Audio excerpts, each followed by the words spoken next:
Hanai semua ianya sani akan walidnya sani pada hari kiamat apabila tidak ada nikahkan.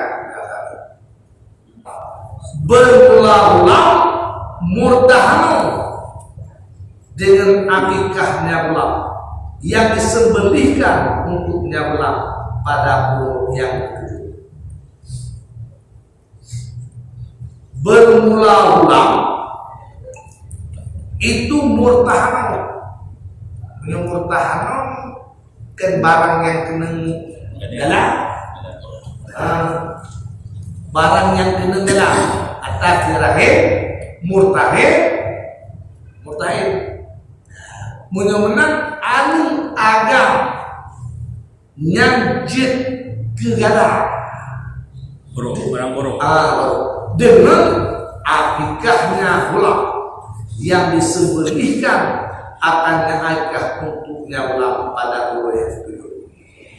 Yang mudah-mudahan tersihkan apa? Adalah Nabi Daya ada Imam Ahmad menyanakan ada di siapa? Nanti sendiri, lupa kasih dalam. Lupa tadi. Nah, hanai semua ianya sani akan walidnya sani pada hari kiamat apabila tidak ada nikahkan. Ini baru kayak tadi ada. Terus apa? Artinya, dia benar.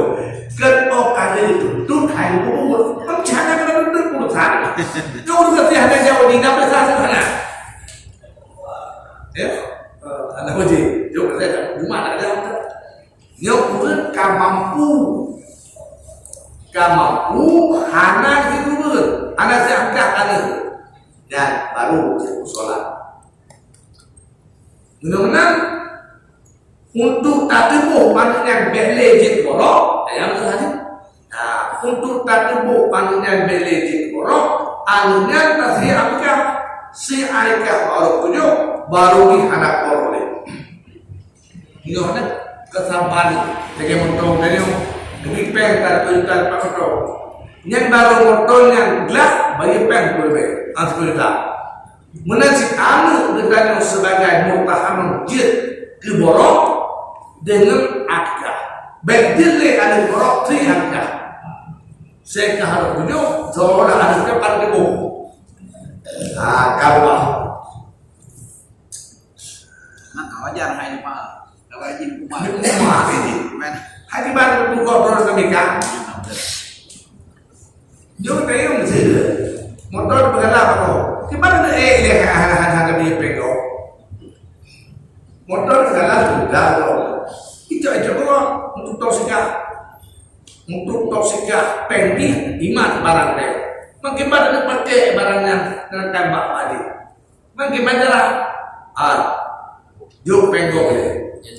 Menyahina si mengangkat kaya.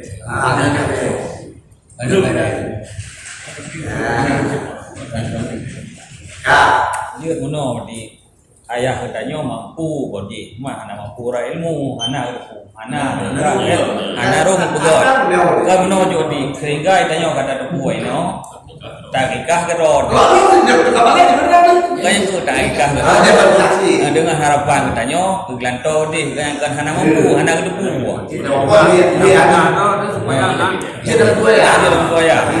Apa dasar deh? Yang dasar anunya yang bawa mutahano. Gepurlah akikahnya linjaya di putih nggak kurang Ya. Benale mutahano. Gila tanyo benar, amai tanyo benar, kure tanyo benar, ngak selamat dunia akhirat. Gila tanyo benar, amai tanyo benar, kure tanyo benar, ngak selamat dunia akhirat. Gila tanyo benar. Amai tanyo benar, kure tanyo benar, ngak selamat dunia akhirat. Ile tanyo bener Amai tanyo bener Gure tanyo bener Ngat selamat dunia akhirat Ilmu tanyo bener Amai tanyo bener